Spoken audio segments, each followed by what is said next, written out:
to Democracy Now!, democracynow.org, the War and Peace Report. I'm Amy Goodman. We're broadcasting from London. The top military officer in the United States says he's considering sending U.S. combat troops back to Iraq. Testifying before a House panel, Chair of the Joint Chiefs of Staff, Martin Dempsey, said the United States could send a modest number of troops to help Iraqi forces retake Mosul and other areas seized by Islamic State militants. Places along the path that I think will be fairly complex terrain for them, including, for example, Mosul, and eventually as they need to restore the border between Iraq and Syria.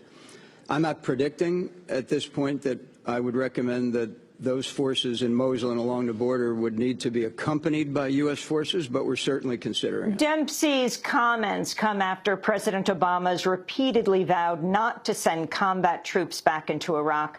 Obama's already asked Congress to approve a $5.6 billion plan that would involve doubling the U.S. troop presence in Iraq with an additional 1,500 non-combat personnel.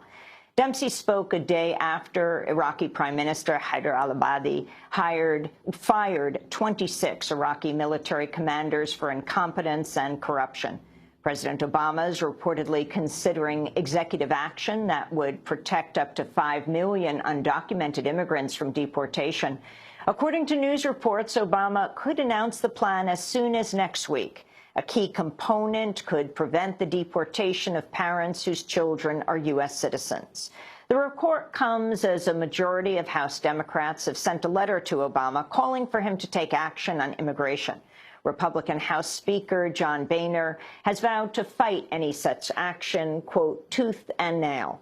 An immigrant advocacy group has filed a lawsuit against the Department of Homeland Security over Obama's record number of deportations. The National Day Labor Organizing Network says the Obama administration has violated the law by failing to respond to a rulemaking petition the group filed earlier this year, seeking relief for millions of undocumented immigrants. House lawmakers are expected to pass legislation today to approve the Keystone XL oil pipeline. The Senate is expected to vote next week on a similar pro-Keystone bill backed by Louisiana Democratic Senator Mary Landrieu. Landrieu is facing a tough battle to keep her seat in a runoff next month against Republican Congressmember Bill Cassidy of Louisiana, who also happens to be the sponsor of the pro-Keystone bill in the House. The Keystone XL pipeline would bring carbon-intensive tar sands oil from Alberta, Canada, to the Texas Gulf Coast. It's been in the works for more than 6 years amidst mass protests over its potential to accelerate climate change. Congressional Republicans have elected new leaders following sweeping victories in the midterm elections. As expected, Kentucky Senator Mitch McConnell will head the new Republican-led Senate as majority leader. House Republican leaders, including Speaker John Boehner, have been reelected to their posts. On the Democratic side, Nevada Senator Harry Reid will continue to lead his party, now as minority leader, and Massachusetts Senator Elizabeth Warren has been given a newly created position in the Senate's Democratic leadership, which will see her serving as a liaison to progressive groups. As Congress met on Capitol Hill, the workers who typically serve them food went on a one-day strike to push for a $15 an hour wage and the right to form a union.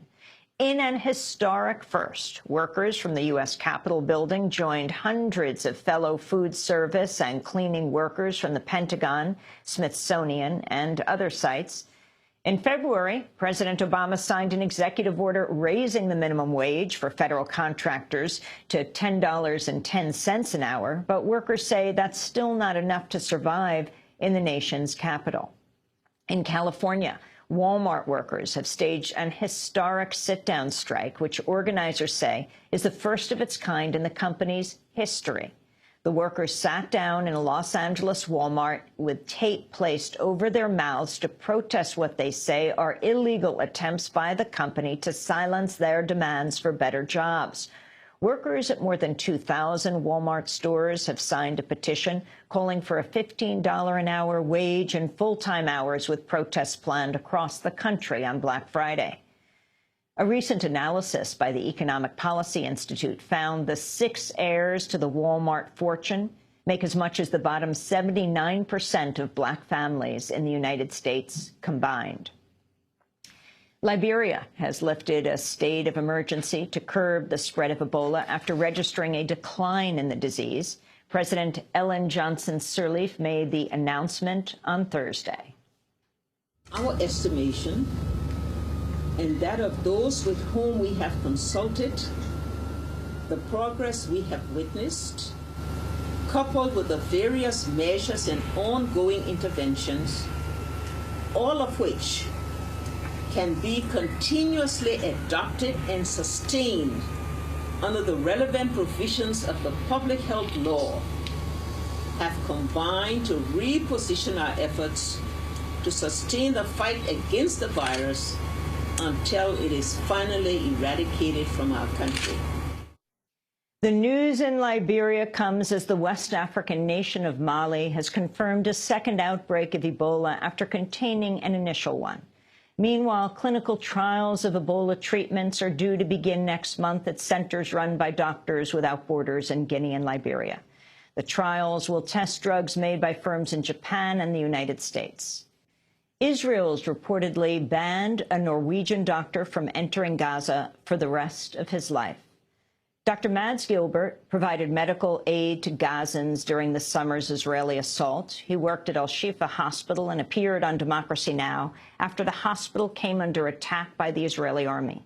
Israel's also vowed to deny entry to Gaza to representatives from the UN Human Rights Council, seeking to investigate potential war crimes committed during the assault, which killed nearly 2,200 Palestinians, most of them civilian.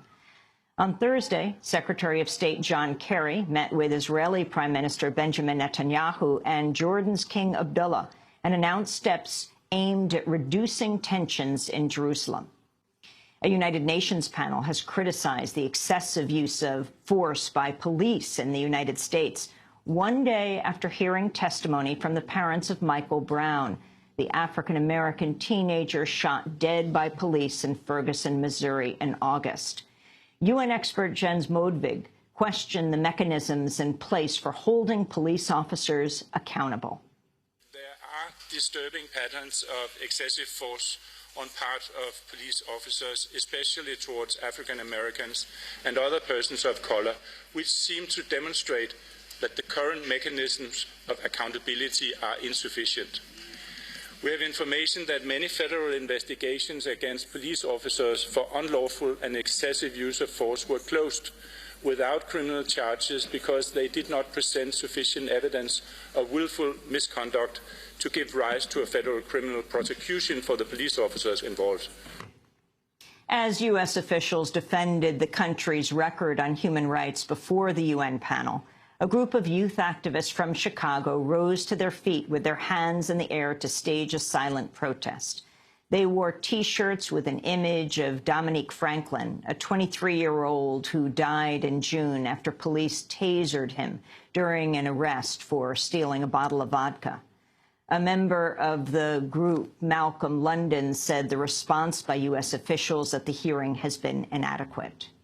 Every day in the States, in the city of Chicago, We Charge Genocide has a report that is online for anyone who wants to view it that documents every single day that police violate rights, abuse, sexually assault, murder, and kill, particularly people who look like me, who are black and who are brown. And that is devastating. And what the state brought today does not at all cover and or answer those questions and is inadequate. And while we're dying in the streets and the State Department is patting themselves on the back because they let us stand in a room, we're not fighting for the right to stand in this room. We're fighting for the right to be alive.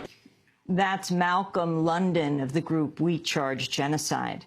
The UN scrutiny of the U.S. came as part of a periodic review of U.S. compliance with the UN Convention Against Torture. Other questions posed by the panel focused on solitary confinement and sexual assault of prisoners in the United States, as well as the U.S. failure to close the prison at Guantanamo Bay and its delay in releasing videos of hunger-striking prisoners being force-fed there. The American Psychological Association is launching a review to determine whether it colluded with torture carried out by the U.S. government. Psychologists played a key role in the Bush administration's torture and interrogation program, helping to develop techniques and monitor sessions. The new probe was prompted by revelations in the new book, Pay Any Price: Greed, Power, and Endless War, by the Pulitzer Prize-winning New York Times investigative reporter James Risen. Risen reveals how after the Abu Ghraib torture scandal, the APA formed a task force that backed the continued role of psychologists in the torture program. One official from the American Psychological Association wrote an email expressing gratitude to an intelligence official for influencing the decision, saying, quote, "Your views were well represented by the very carefully selected task force members," unquote. The International Soccer Organization, FIFA, has published an internal report clearing Russia and Qatar of corruption in their bids for the World Cups in 2018 and 2022. The move came despite records of illegal payments by Qatari officials, which were noted in the report, and the destruction of computers and disappearance of emails related to Russia's bid. The announcement caused an internal rift within FIFA after the investigator whose evidence was used in the report denounced the conclusions, calling them incomplete and erroneous. A new report by the Department of Homeland Security details the cascading series of mistakes which allowed a man wielding a knife to scale a fence and enter the White House. The report, obtained by the New York Times, found the Secret Service's alarm systems and radios malfunctioned. One officer stationed with an attack dog did not see the suspect, Omar Gonzalez, mount the fence because he was in his van talking on a cell phone. The scandal led to the resignation of Secret Service Director Julia Pearson. President Obama is reportedly poised to announce billions in aid to help poorer countries deal with the impacts of climate change. According to The Guardian, the Obama administration will announce up to $3 billion over the next 4 years for the Green Climate Fund. Poorer countries have long called for the funds as part of a global deal to curb emissions. The announcement comes as world leaders gather in Brisbane, Australia for the G20 summit. On Thursday, anti-poverty campaigners with the group Oxfam donned the masks of President Obama and other world leaders as they called for the leaders to take action against global inequality. Oxfam Australia Chief Executive Helen Zoke said the gap between rich and poor is increasing. What we see are that many countries in the world are not getting the benefits of the profits that are gleaned, for example, by multinational companies. The G20 are in a position to make decisions around global tax reforms. There's already been a recognition that we have to deal with the issue of tax havens. Now, this is just one of the many things that can be done to actually ensure that we continue to lift people out of poverty. In Hawaii, 2 agribusiness giants are suing Maui County over a new law banning the cultivation of genetically modified crops. Monsanto and Dow are asking a federal court to block the law, which was passed as a ballot initiative earlier this month. It imposes a moratorium on cultivating GMO crops until they're proved to be safe. The former CEO, who oversaw a mine in West Virginia that was the site of the worst coal mining disaster in 4 decades, has been indicted on criminal charges. The explosion at the Upper Big Branch mine killed 29 miners, and subsequent investigations found rampant safety violations.